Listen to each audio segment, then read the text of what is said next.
What's going on, everyone? Welcome back to my channel and another edition of I Hate This Movie, where surprisingly enough, I will be talking about Halloween Ends. If you're brand new here on my channel and you love and adore physical media and everything to do with movies, then hit that red subscribe down below as well as that like button, but most importantly, that small notification bell so you don't miss any videos like this in the future. So I was not even planning on doing this video.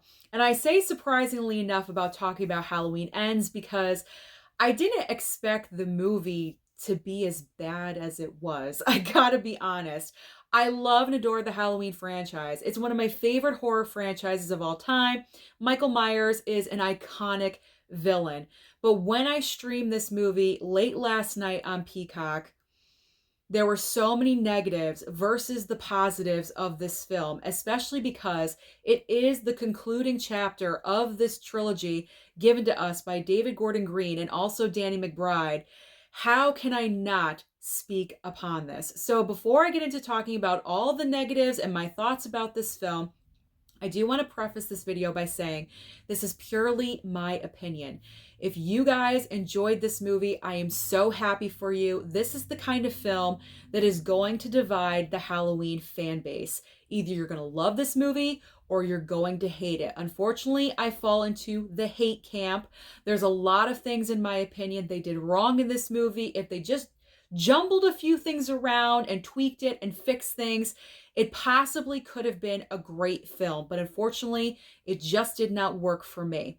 Now, I do want to also say, I'm going to have some spoilers in here. I'm going to try to be as vague as possible, but because I am talking about the factors that I did not like, I'm going to have to spoil some things. So if you have not seen the movie yet and you want to, and you're watching me right now, put me on pause, go stream it on Peacock. I'm not recommending the theater for this one. Just go ahead and stream it and then come back to me and see if our opinions match. Okay. So whenever I talk about a movie that I hate on this series, I always try to look at the positive first because there's always something positive that you can find out of a negative situation, right? Like a lesson learned or something. So the one positive that I really enjoyed about Halloween Ends is where Laurie Strode is in her mindset when the film opens. She's moving on. She's no longer obsessed with Michael. I believe she still knows that he is out there somewhere, but it's not controlling her life. It's not dictating everything about every choice that she makes and what she's doing. She's bought a house in a neighborhood where she has neighbors and she has friends, and Allison lives with her, her granddaughter. They're trying to live normal lives. And that is something that Laurie Strode has not been able to have, is growth. So her character is growing in this movie. And that was a wonderful thing to see. She's no longer a recluse in the woods with a mass amount of guns and artillery. She has a few guns in the house, don't get me wrong, but she's calmed down a little bit. So that's a wonderful thing to see, and it's always great to see a character evolving and changing that we've been with for so very long. I feel like her character has kind of been stuck in a certain mind frame and mindset, and she's growing and evolving. So that was a great, wonderful thing to see. That's pretty sad when that's my only positive about the movie. Now let's get into the negatives. And I have different categories. I try to break it down in every single I hate this movie that I do. So my number one, I'm going to try to go through this as smoothly and quickly as possible because I don't want this video to be an hour long. So number one negative for me was the introduction of the Corey Cunningham character. Now this is the brand new character that we all heard about months ago that was going to be a dominant figure in this movie. Now, like I mentioned, we all heard about this, so this was not surprising when I saw the film. However, what I was surprised with was how much Corey was in the film. He's in about 75% of the movie. He's definitely the lead character. We are following mainly him on his past and his present, his journey, and what's happening in his life. And it just seems like Laurie, her granddaughter, and all the other characters have fallen into the background, and we really just don't focus on them at all whatsoever. It's all about this Corey character. That was my biggest issue. Why are you introducing a brand new character that we have no attachment to whatsoever? That's why we're getting all this backstory from him in the beginning of the movie, because you want us to feel for this character. You want us to empathize with him. And you're just trying to jam all this stuff right in the beginning. So we're following this character, but I don't know him. I don't know him. I don't care about him. We're at the 1 yard line when it comes to the conclusion of this trilogy, and you introduce a major character. It just doesn't make any sense to me. So that was my biggest issue with that. My second negative issue is with Michael. How little screen time he has and how they treated his character. So I'm going to explain this. So the screen time that Michael Myers has in this movie is right around the 15-minute mark. We literally do not even see Michael until at least a half an hour into this movie. I say 30 to 40 minutes, then we finally get a glimpse of Michael Myers. For a concluding chapter of a major trilogy where Michael is the central figure and we don't even see him until at least 30 minutes into this film is asinine to me. That is ridiculous because they're focusing so much on this brand new Corey character. Michael Myers, again, is pushed off to the wayside. I just did not understand that at all whatsoever. So Michael barely has screen time in his own movie. Okay, I'll be generous. He's got like 20 minutes in this movie. That is it.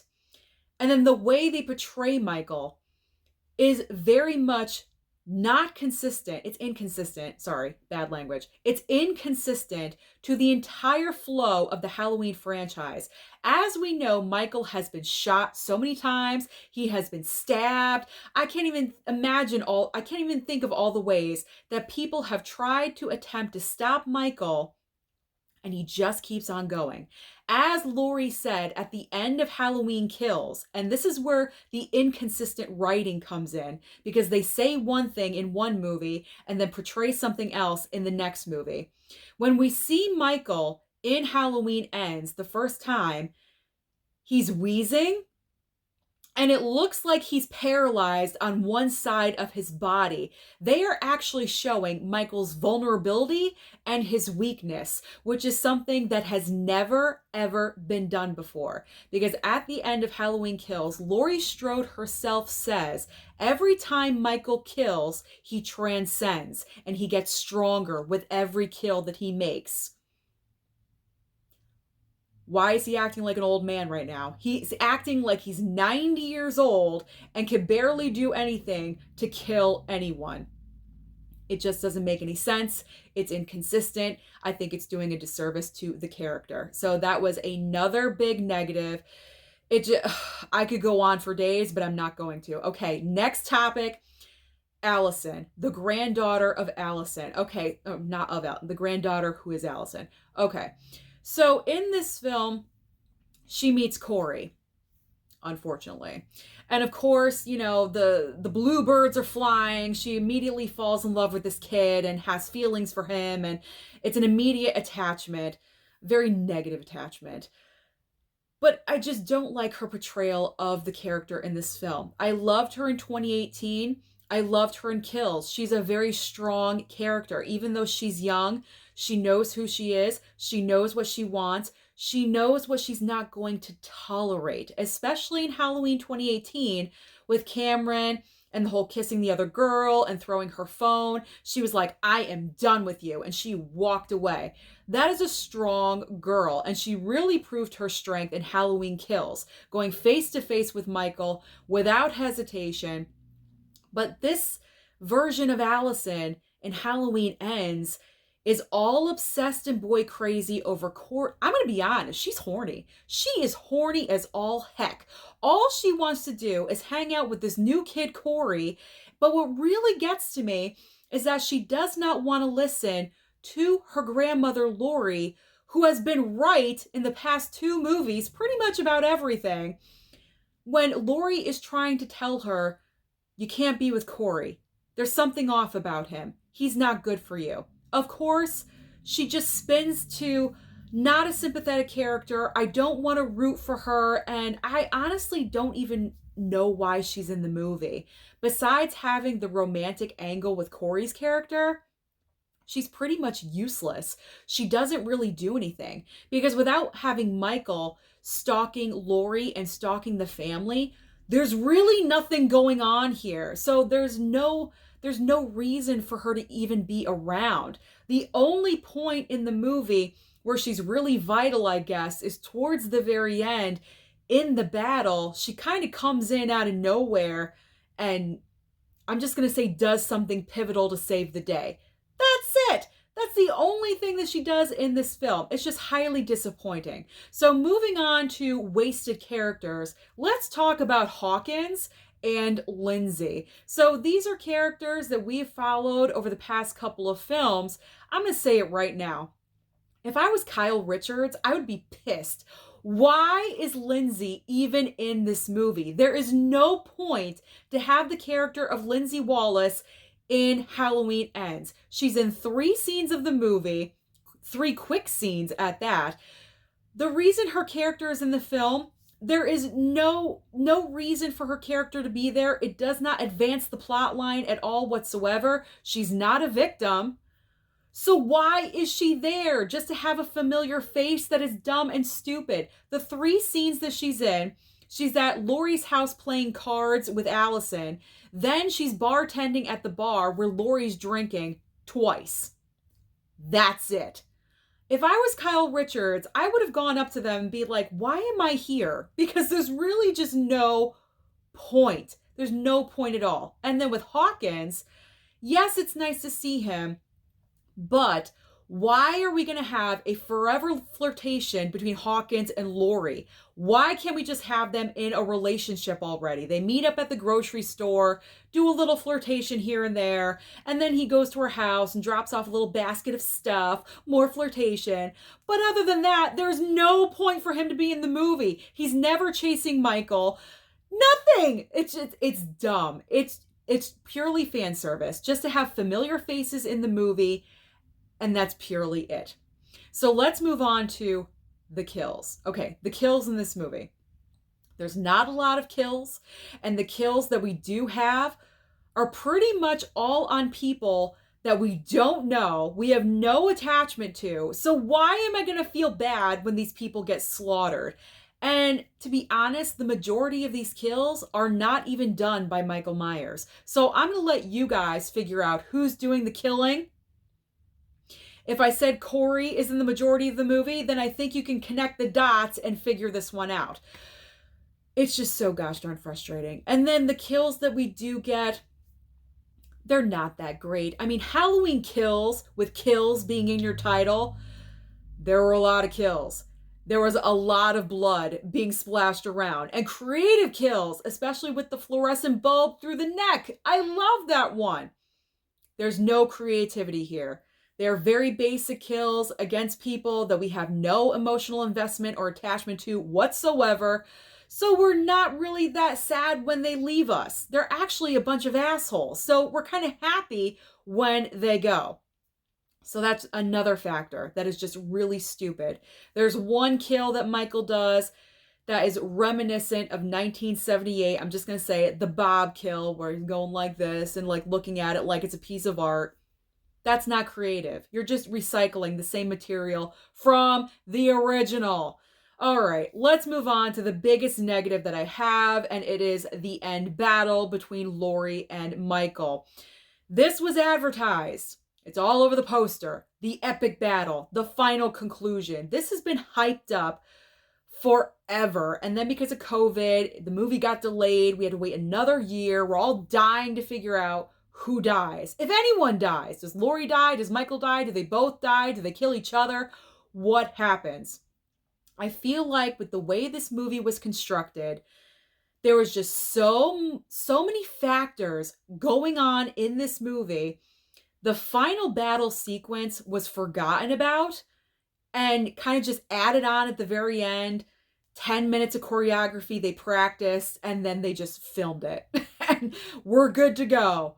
Boom, Halloween Ends. It was not a satisfying end conclusion battle. It should have been much longer. The stakes should have been higher. Because we were not really focusing on Lori and the family, it didn't have as much emotional investment. Like, if we were following them the entire movie, if Michael was the central focus instead of this Corey character, like it should have been, the battle would have been more gratifying on a different level. But because everything was pushed off to the wayside, Michael, Laurie, the granddaughter, they're all minor characters in this film.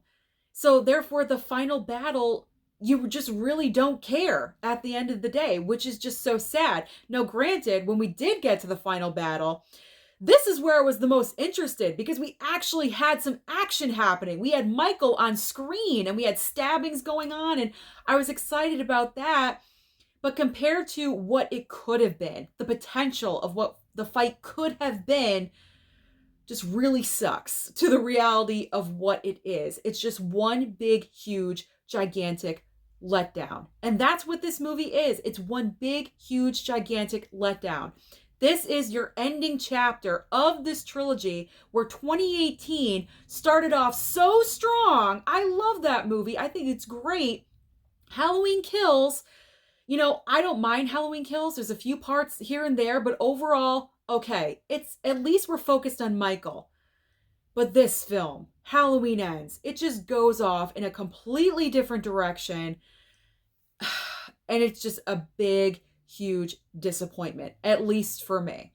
So I know a lot of you people out there are asking, Susan, well, what would you do different? You're ripping apart this film. Here's what I would do. Here's what I would have done differently. Would I have included the Corey character? Yes, but not as a central figure. Starting off this film, I probably would have kept the time jump because we need the time jump to have Laurie grow, but not 4 years. I think that's too long. I probably would have done a 2-year time jump. Michael is the central killer. He comes back, he slaughters Lindsay or Hawkins, one or the other. But I think if he slaughtered Lindsay first, that would have really hit Laurie Strode right in the heart because, she's known Lindsay ever since she was a child. She protected her. That would have been the catalyst for Laurie to get her revenge. And so, I don't know, stuff would happen in between. I'm not a writer. But having that catalyst, having a traumatic, really gruesome kill against Lindsay Wallace, have Kyle Richards' character actually be there for a reason, that would make sense. We'll have all the middle stuff, have Corey as Allison's boyfriend, but we know there's something not quite right about him. But he's not the central figure. Then we get to the ending battle, which would have been epic between Laurie and Michael. One-on-one, no Allison interfering. I wanted a one-on-one battle, man. And so my story, a one-on-one battle of epicness, probably like a half hour or so. My cat is scratching outside. Don't listen to it because I'm almost done with this video and I'm not starting again. Epic battle between Laurie and Michael at the very end. And then I'll just say Corey emerges. Corey can emerge and then take on the personality of who he admires. That's all I'm going to say. And so with that ending, it leaves the door open for a future for the Halloween franchise.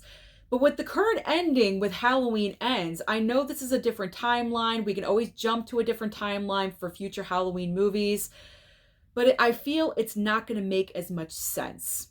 I feel with my version, there could have been a possibility for sense. So that's what I would have done with Halloween Ends, but that's just me. And that's my full-on opinion and review of this movie. Unfortunately, at the end of the day, I did not like this movie. I hate the way they treated Michael, making him an old geezer, barely breathing, wheezing all over the place. I just think it's a strong betrayal of the character, and it should not have gone out that way, but unfortunately, it is what it is. Am I still going to buy this on physical media when it comes out? Yes, I am, because I'm a completionist, and when it comes to franchises, I have to get every single one. So yes, I will be picking this up, but I'm not thrilled about it, and I'm not happy. When I rated this movie on my Letterboxd last night, I gave it not even a 1 star, a half of a 1 star. So that should tell you how much I actually hated this movie. So let me know down below if you have watched Halloween Ends. What did you think of it? Did you love it or did you hate it? If you hated it, what would you have changed about the movie to make it better? Don't forget to like and subscribe before you leave, and I'll see you next time.